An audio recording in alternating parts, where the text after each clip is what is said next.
Hello AWF Fan Nation, and welcome to a special edition of AWF Impulse. I'm Chris Dickens, live from outside now of the studio because it's snowing in Georgia. And this is a rare occasion for us. You know, it never snows, and quite frankly, I'm actually enjoying this. We're supposed to get 2 to 3 inches of this stuff overnight. And well, I figured Impulse would be great coming outside from a snowy area in Grovetown, Georgia.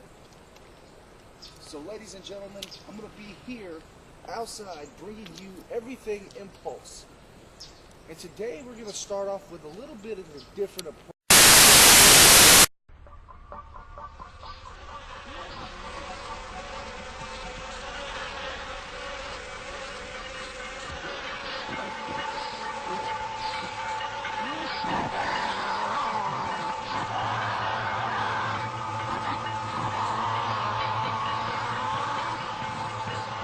Spent my whole life in love with despair, kept my lungs full with the breath of their mute atmosphere.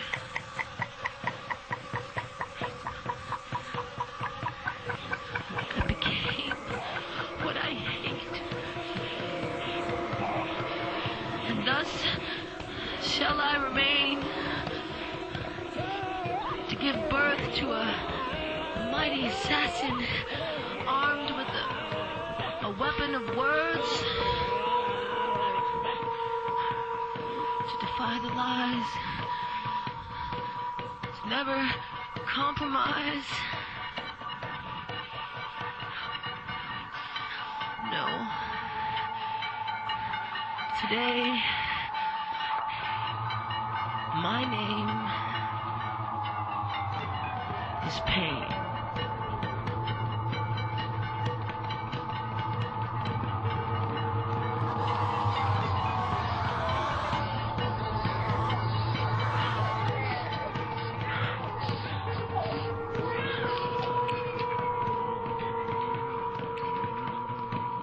I stood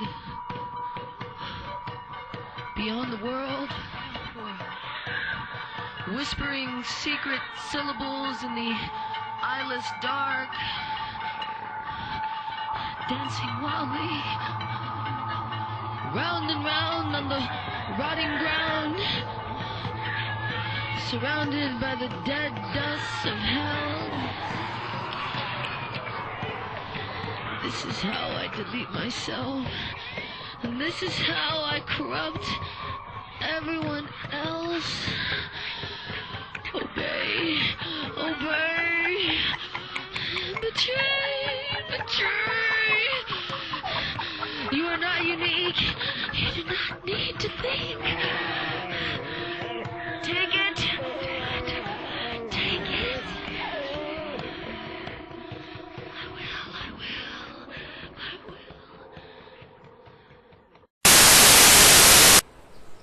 Okay, hey, Chris, my feed.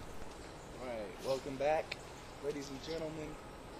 As you know, there's been more news and updates on Primetime Tim Sanders. And well, quite frankly, let me go ahead and just jump into this for you. Somebody from the GWA actually posted on the AWF Fan Nation giving the URL to their YouTube account. Apparently these guys have already jumped the gun since Primetime went with them and started up a YouTube page. I guess this is kind of a competition for us, but you know, it doesn't really matter because frankly I'm not worried about it. The AWF Fan Nation is going to always be the AWF Fan Nation. If somebody's trying to live off of us, and you know what, go ahead and try it. But I got a letter in the mail from Primetime,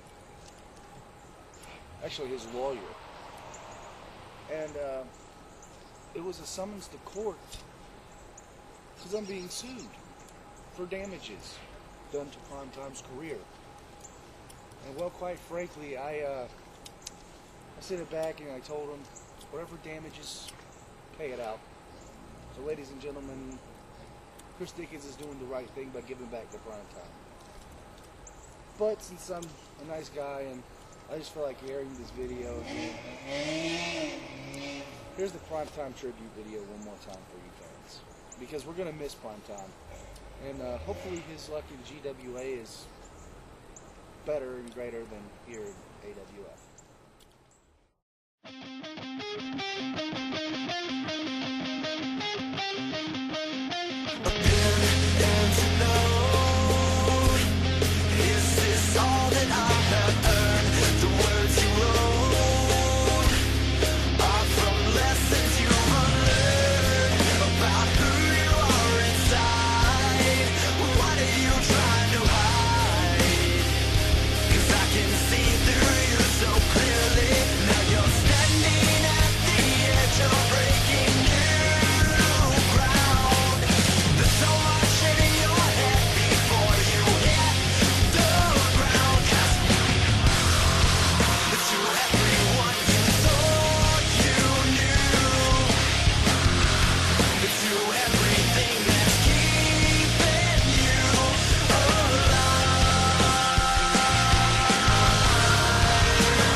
Fans, here we are.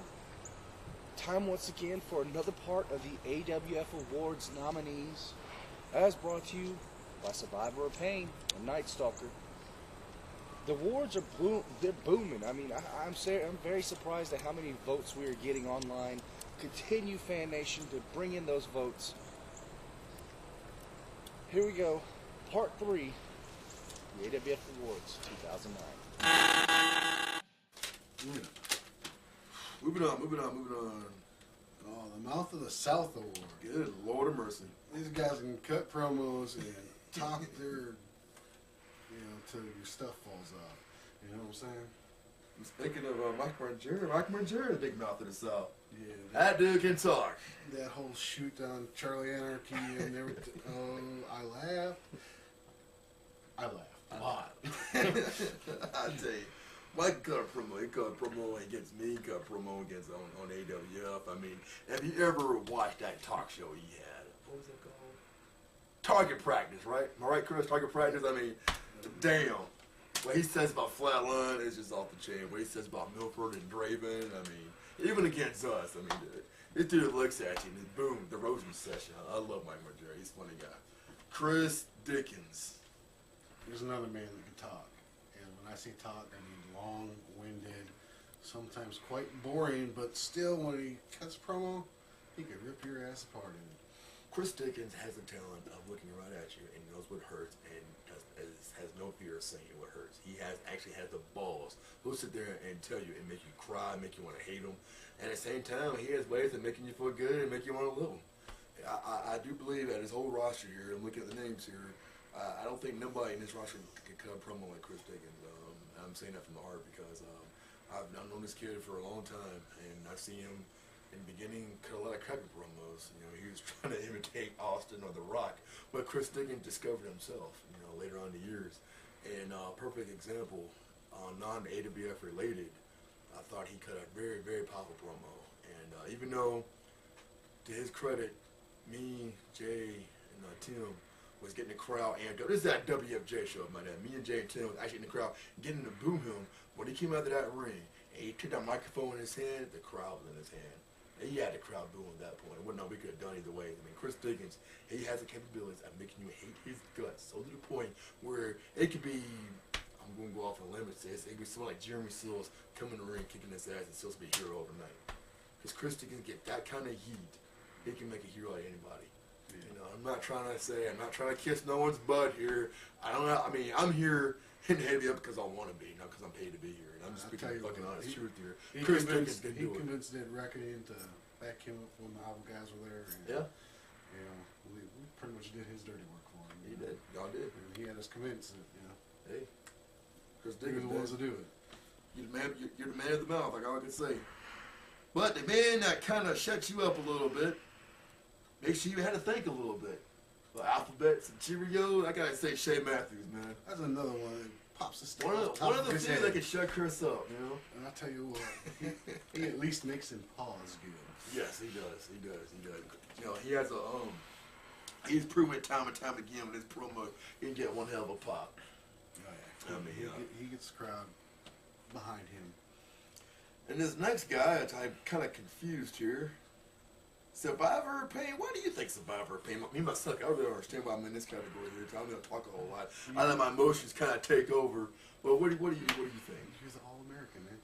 I'm All-American. You're the All-American. You're the. I mean, I scream and I shout when I get into the ring, but you're in there for the blue-collar guy, the white-collar guy. You don't care what collar. It could be dirty collar, ringing around the collar. You're in there for those people, and you know, you talk respect, you show respect, you know, and when you cut a promo, you're all about everybody. You're not about yourself. I appreciate that. But I'm going to this person here, and another guy I think that does speak from the heart, and he lets his emotion get the better of him sometimes, is Justin Chambers. You know, this kid here, in my opinion, had brought fame to the AWF. He was a really high respected independent wrestler. He's been on the board with TWF, FCW, WFJ. He's been in a lot of big cities like Charleston, South Carolina, and Columbia, Athens, Georgia. I mean, he's been all over down to see us already. I mean, Justin Chambers, I really wish to God that promo could have been seen on One Last Stand. I wish to God could convince him to do it again. But, I mean, he had my heart going. Justin Chambers can cut a hell of a promo. I mean, I agree. He's been the man. He can be a dick, and at the same time, you know, it's very seldom that he doesn't speak the truth, you know. Bottom line, a lot of these younger guys need to understand that Justin Chambers, he is 100% pure old school. He will treat you in the back way a lot of guys are treated like young talent in the back. Whether you like him or don't like him, my guy, you better damn sure respect him. He's the kind of guy, if you don't respect him, get him in that ring, he will make you respect you. And that's what I'm going to say about that, Justin Chambers.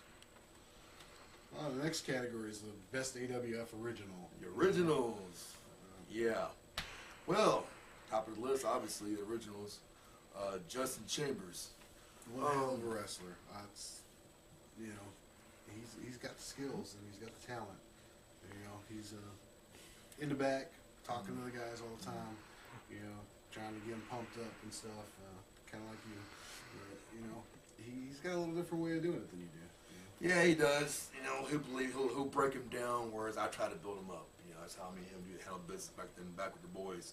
You know, Justin Chambers, far as being original goes, I think if I remember got me correctly here, Chris, if I'm wrong here, what, in 2001 he came to AWF, Justin Chambers? That's what I thought, 2001. You know, he's been a big, he was a floater in the beginning, you know, but I remember actually seeing him wrestle in AWF personally. I would got to say, it was 2002. I seen him do a few good tag team matches with Diablo, but I think my first singles match I seen this guy was in 2003. He defeated Street Soldier Andy Taylor for the Georgia Southern Championship. Backyard Brawl 6, my bad, 2004. Backyard Brawl 6, he won the Georgia Southern Champion, and he carried that belt with a lot of pride. I mean, he and Tim are going to argue all day long saying he was the greatest Georgia Southern champion. If you ask him, he was sitting there and says it's him, because he actually won the belt and defended the belt multiple times. Justin Chambers definitely one of the greatest originals here. But the next category, I mean not category, the next candidate in this category, Primetime Tim Sanders. Let everybody know a quick history lesson here. Primetime, they start with me, Chris, and Jay. Ben Hill and Tank Wayne back in 1999 when we first started his business. He's won the heavyweight championship back then. But the match that sticks out in my mind was actually in the year 2000. Tim Sanders won the quickest battle royal in the history of wrestling. I mean, I can go back as far as any kind of battle royal, no matter how small it was. No one never won as quick as he's done. I think it was a record-setting 16 or 17 seconds. I mean, he had two, skinny guys by the same size as him. He had one giant dude, Jeffrey Moneypenny, I think I remember correctly it was, Moneypenny, threw all three of them out, boom, just like that. Just like that, boom, all three of them by himself, and just like that, and he won the Georgia Southern Championship. I mean, but that's what he's done way back in the original. Then we haven't seen him like 6 years, and he came back to us in 07, and he's been fighting for that top spot ever since. And I do eventually think he's going to get there. But Tim Sanders, man, I mean, anything you want to add? When I first met the guy, I did not like him at all. You know I what? didn't like him either when I first met him. He kind of. Chris didn't like him warms up, either. Jay and Chris didn't like me when they first met. I mean, hell, when I first heard of Tim Sanders, Jay told me that he took, hey man, you gotta come to AWF and fuck this dude up. Like who? Some guy named Tim Gagnon. Like why? Well, he hurt my friend Chris, man. He sent Chris to the hospital. Apparently he picked up Chris once before and dropped him. Chris landed on his back. Chris's poor mother felt so bad. She thought Chris was paralyzed. So they all rushed Chris to the hospital back in '99, but all through the summer of '99, I trained Chris, and Chris actually had a one-on-one match with Tim. Chris took Tim to a distance. He came like I heard much of beating Tim, but Tim, after 10, 12 minutes of them going at Tim, finally ended up beating Chris, but he took Tim to his limits. So in a way, Chris got a moral victory. That's how I always thought he did. But another story about Tim that let everybody know. I'm on record, I call Tim Sanders the best pure athlete in AWF. And some people may not agree with that, but the reason why I say he's the best pure athlete, after talking to Tim and getting to know Tim, he became a true brother in AWF. He's been not only a good pure athlete in the sport of baseball, but Tim was not only on the Harlem High School football team, but before Tim came to us back in AWF, he was in a semi-pro football league, I mean, Tim has done a lot of athletes. He was a true jock in the AWF, and he's a measure of a man. I get nothing but respect for Primetime Tim Sanders. I guess it's me. Survivor of Pain. Survivor You're one of the originals. Survivor of Pain, one of the originals here. Well, I mean, as far as me being an original, I'll let everybody know a small, quick, as quick as I can get this going. I don't want to sit here and preach about myself here, but I started promotion in 1998 with my friend Bill Jackson Boulder with Brawl for All Championship Wrestling. And then when I heard about Jay's promotion AWF, which is Jay, Chris, Ben Hill, and Chris Williams were doing AWF, I took BFCW and merged with AWF and I came aboard around, I finally agreed to join about June 99. I made my debut against Hurricane Ben Hill. I defeated Hurricane Ben Hill in 8 seconds. I attacked him out in 8 seconds. And then I've pretty much been a defending champion ever since. I went 7 years of being undefeated in AWF, where I was finally got my shoulders pinned by Matt Sperry. I'm hard to say that, and I feel I got nothing but negative energy about that, only because like people don't notice my neck was injured from being in Afghanistan. I came back. Like I said, I'm not trying to preach here, but I want the fans to understand one thing: what I truly believe in. If you're the heavyweight champion in the world, You got responsibility to the wrestlers. You got responsibility to the fans. Responsibility to the promoters that help make you, that book you, that promote you in this business. And when you're asked to show up and defend your title, that's what you do. You defend your title out of respect for your opponent. And that's what I did that night. Whether I know I was defeated, but you know what? I'm not a coward. I don't back down from nobody. Nobody. I don't care if I'm hurt or not. I'm not one of those kind of guys that have so many excuses who says they don't want to lose. You know, I knew I had a snowball's chance in hell winning, but I did the right thing for the organization. I showed up and defended my title with pride. And that's the one thing I think that separates me almost 95% of the guys in AWF. Because I'm not thinking sure. No offense to you, I've been knowing you that long. I made that comment, but to this guy in particular, you can sit there and say one thing, whether you're injured or whether you're not, but you're the heavyweight champion of the world. You do the right thing and forfeit the belt back to the promotion, or you step in that ring and defend your belt when you get your ass kicked or not. One thing I want the fans to understand, what looks worse? Backing down or being a man and being handed defeat like a man? You ask yourself that question. I've dedicated the last 10 years of my life to the AWF, and I fought for the AWF, and I was going to fight for the AWF. So you're not going to ramble on about yourself. I'm not trying to run myself. I just want everybody to understand why I'm called the survivor of pain. I got in this business because I got my heart broken, and that's how I deal with my pain. I take it out on my opponent. But when I fight my opponent, I'm fighting for this promotion.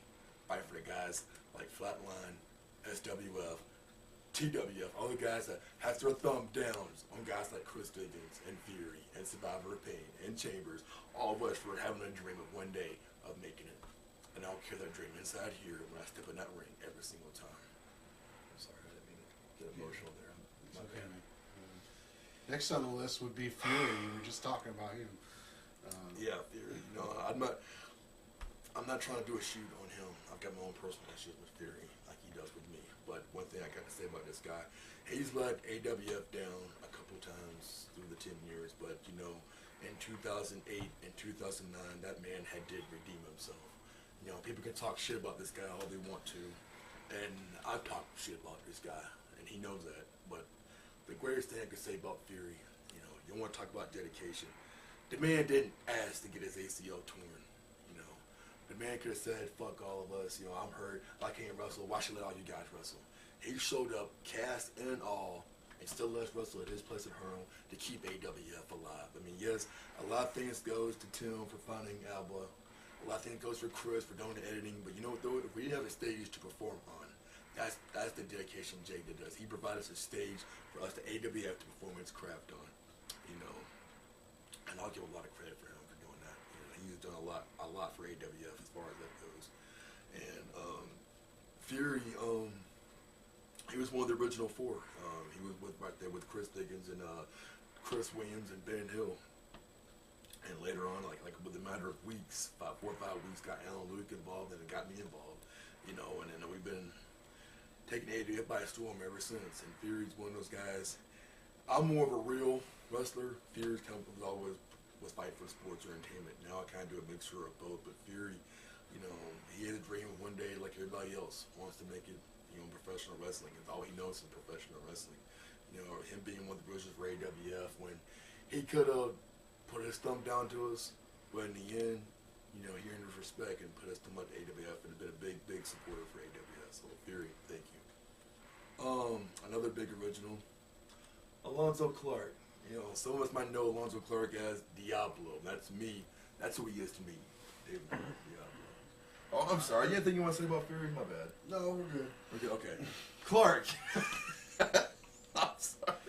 David Clark, he started, I could rush for him. I'm sorry. Some people don't know about this. I'm going to go ahead and spill the beans about this. David Clark was hired by an ex-girlfriend of mine. I'm not going to say her name. She offered the guy to pay this guy $100 to come kick my ass. Needless to say, at that time, he did kick my ass. Me and him had a fight.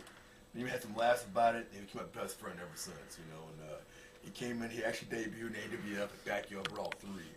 Took on Fury in 2.5 hours. Doing that about, it was over 2 hours. About 2 hours, 2.5 hours, Chris? Yeah, 2.5 hours, And I got to give him credit. He fought at the end, but just through the heat, and exhaustion, he finally eventually tapped out to Fury. You know, it was definitely an emotional night for Fury and Diablo. But ever since then, Diablo became the most feared man in AWF. And I may not know this, he has knocked people unconscious. Guys like Street Soldier, he has knocked Draven out. He was the first one that actually started to powerbomb people through the tables back then. Powerbomb them on concrete floor. I mean, y'all might have saw me at One Last Stand actually knocking Chris Dickens out, but the first person I think should get credit for knocking Chris Dickens out that very first time, I think it was, is it 2001 or 2002? Was it 2002? Oh, one. Okay, it was 2001. David Clark literally knocked Chris Dickens out. They were in a hardcore match, a real hardcore match, and he literally knocked Dickens out cold. I mean, I was getting calls several times, say, hey, Bill, you gotta come here and fight this guy. He's just beating everybody up. You saw Wolfguard being stiff. Nobody doesn't want to wrestle David Clark, whether it be in sports entertainment or real, because he was severely fucking you up. I can get away with saying that. He was really fucking you up, you know. I mean, his dedication might be questioned because he had a life outside of wrestling. I'm not going to criticize him for that. Sorry about that. But that's cool, dude. What the hell is going on here? But, you know, Alonzo Clark, you know, very powerful man. And he would go down in the history of AWF. He would go down in history in AWF being the most feared man. And it's hard for me to say that because I want that record. But Diablo, you got it, my man. You the man, dude. Last person on that list would be Chris Dickens. It was? Oh my God, it is Chris Dickens. Christopher Dwayne Dickens. I mean, talk about preaching. Chris Dickens, what can I say? Hopefully not too much. I know, I apologize. But hey, I'm the wrestling encyclopedia and I like to talk about wrestling. Christopher Dwayne Dickens, you know, when this kid started, Donald, he was nothing but skin and bones. With a big head, I've seen the pictures. I mean, my God.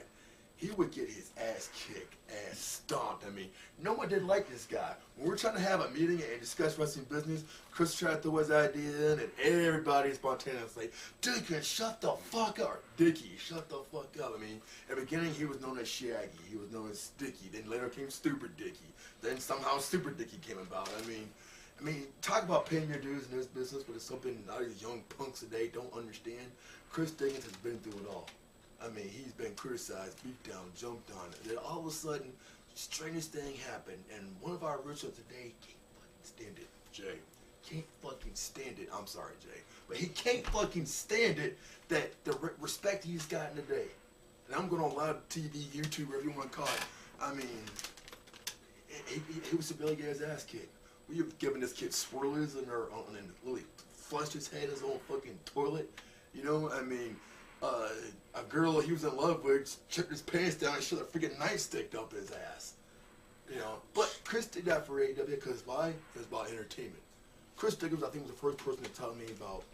I didn't believe in the whole sports entertainment part. Chris Dickens actually want to really truly show what it truly means to be entertaining and keep the fans interested. You know, he was the first one to show me how to cut a promo and how to really generally be entertaining. But Chris Dickens, like so many other people, will put their body on the line like no one I've ever seen. I think it was 2003 when I really started to see it because I had that real wrestling mentality. You know, if you can't beat me real, I can listen to sports entertainment like that. Chris Dickens was the first person to actually show me why you should. You know what I'm saying? Because it's not really about, it doesn't matter who wins or loses, it's how you put on a show. And he was the first person that actually really taught me how to do that and everything. So Chris, I thank you for that. He taught me how to be a performer and an entertainer. One specific story I definitely remember about being disciplined and everything and how to not to break or some guys would get pissed off, put a mic down and just leave. Chris is in the ring, cutting a promo, and everybody out there are throwing everything they can. When I mean everything, like from sticks to stones to even screwdrivers. Chris Dickens got his head busted open in the back of his head. Blood is pouring down his neck when John Houston threw a screwdriver. He tried to the hand was supposed to hit Chris Dickens now the sharp edge. Busted Chris Dickens in the head and blood started pouring down. And he didn't panic, he didn't break, he just looked out and all of a sudden, boom, he just kept going with the promo. You know what I'm saying? That right there shows the definition of being known. I mean, Chris Dickens has been hit by trucks, but hit busted with floods of light bulbs, been through tables on fire, and yes, got knocked out by me. But Chris Dickens is a performer. You know, he's an entertainer in the ring, outside the ring. I mean, he's legendary and has a show called FM Lunatics. They're one of the biggest hits on YouTube. But more and more importantly, I want all the fans to understand this and to understand what this man does. I mean, Chris Dickens not only For a man that puts his life on hold, he's sitting there raising 2 kids that are not his, or his niece and nephew. He is taking care of those kids. He works as a cook, but when he's not working as busy, he's busting his ass on editing the videos. He is producing, promoting AWF online. And as some people may not understand, the hours he puts in on doing the website and editing videos, and so many people talk shit when it does not get done on time, but you're not the ones doing it. You're not the ones that spend late hours at night, like we're doing right now, getting shit done for AWF. And which is why I say Chris Dickens, in my opinion, will go into history being one of the greatest originals in AWF, considering none of us don't do what he does behind the scenes. And I want everybody to know, I want the whole fucking world to understand what Chris Dickens does to AWF. And I don't care what Chambers, what Fury, what Alonzo, or Tim, or any other original would sit there and say this. They cannot, no one could truly say they've done what Chris Dickens has done. They do it. Despite what we've done in the real division, despite what I might have done in Japan, and what Fury's done in Germany, or whatever we've done outside the ring, what we've done was great, but what Chris Dickens did, he stayed focused on AWF for the full scale of 10 years. I know the fact he might have went to Phoenix, Arizona for a year, but he was still doing AWF stuff even over there. So Chris Dickens, hey, I thank you, bro. All my heart. Thank you. You're telling us we gotta go commercial again. Yeah. P-break. We'll be right back. Alright, it's that time once again, AWF Insider, and I figured we need to go ahead and do an Insider on Crash. So ladies and gentlemen, on a snowy day in Grovetown, Georgia, on AWF Impulse, this is your AWF Insider on Crash. Ladies and gentlemen of the AWF Fan Nation, this is your Insider on Crash. Crash started his career in AWF in 2001 as the staple, one of the big staples of the new era of the American Wrestling Federation. Crash would make his debut as Sergeant Major, teaming up with Street Soldier, forming military style in what was then the AWF TWF storyline angle. It was during this time that Crash would become the hardcore champion and hold on to that belt for a whole year before finally being stripped by AWF management. During the AWF FCW war, it was Crash who made the significant 3 count at Winter Warzone, which allowed Chris Dickens to win the matchup against Daniel Lee Main and his bodyguard Danny, thus causing controversy that would last for many years to come. During this war, Crash would end up gaining the AWF Cruiserweight Championship and many successful defenses before finally being singled out completely. Crash would be the last and first Cruiserweight champion in AWF history. After FCW's demise, or shutdown if you will, at the beginning of 2002 and the formation of EWA, Crash would become the first ever EWA World's Heavyweight Champion, only to have it taken away from him in a one-on-one matchup with the Sandman, Andy Pate. After this, Crash reformed military style with Street Soldier and their partner GI, and had many battles with Draven and the Misfits, before finally separating their ways and Crash battling his former ally Street Soldier in many matches, one of which would be his last match at Code 187 in a lumberjack matchup in which Crash gave a great fight and a great performance, but ended up losing in the end. Today, Crash is currently trying to start up a new branch of the Adrenaline Wrestling Foundation in another part of Georgia, and so we have not heard the last from this man in AWF at all. Ladies and gentlemen, you've just received the inside information on AWF Original Crash. Alright, Fan Nation, this is the end of another show. It's a beautiful day, snowing, Grovetown, Georgia. Not too far away from First Brawl. I wish First Brawl would have taken place today, but we all know things can't happen the way we want them. But at least you get to see it on Impulse. And we got the matchup of the evening. It's another AWF Blast from the Past. that never made it to air. It's Demon versus Snake. And as soon as that match concludes, we're going to show you shots of around the area of the studio and the winter wonderland that we are dealing with at this time. So ladies and gentlemen, I appreciate you. Another episode, episode 3, down the hatch. Stay tuned next week. We got a lot more surprises in store. We got more interviews coming up, and it's going to be great. Until then, enjoy the matchup of the evening. I'm Chris Dickens, and well,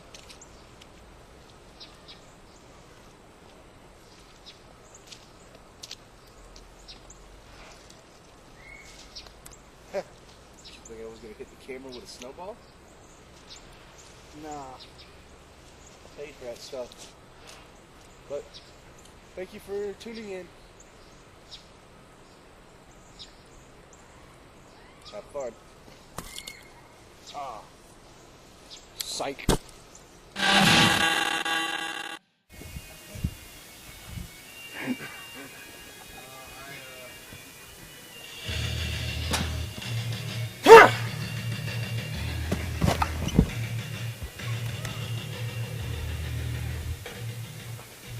Good?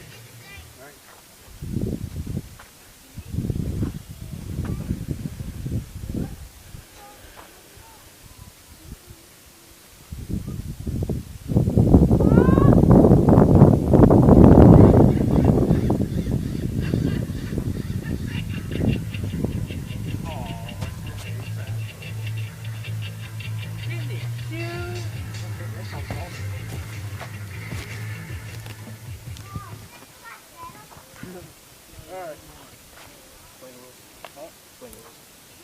No close-fist face shots and nut shots. That's pretty much it. Sweet. Alright, go. Demon, Snake.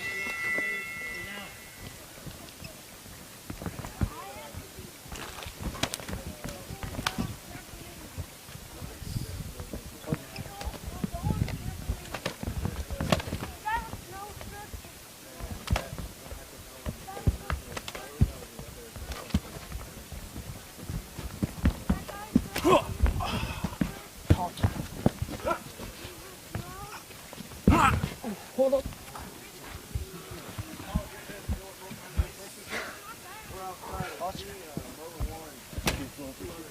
Told you, man. Come on.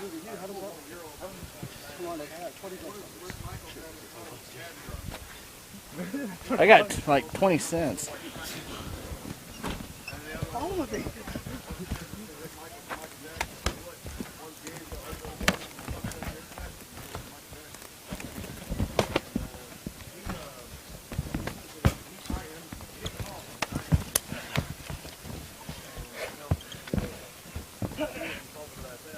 Come on, man.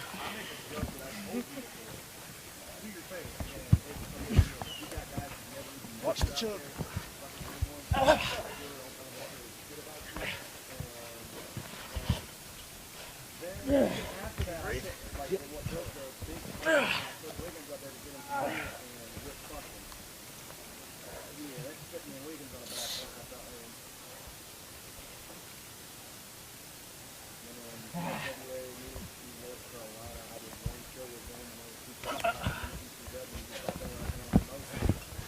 Oh, you've broken my scab. Like it.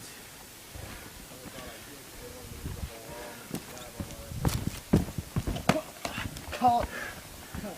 Call it.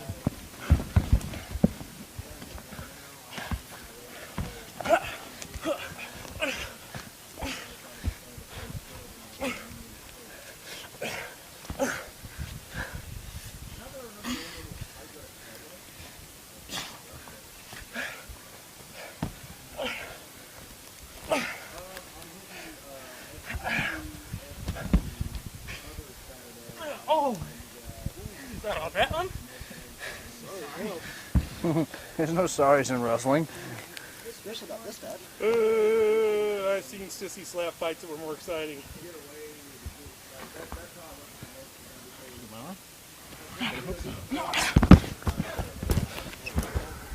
Oh.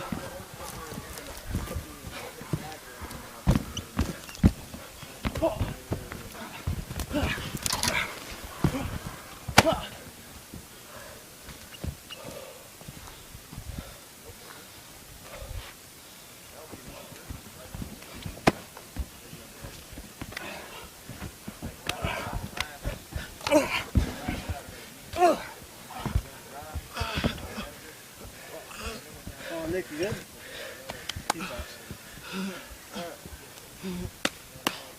Winner, Snake.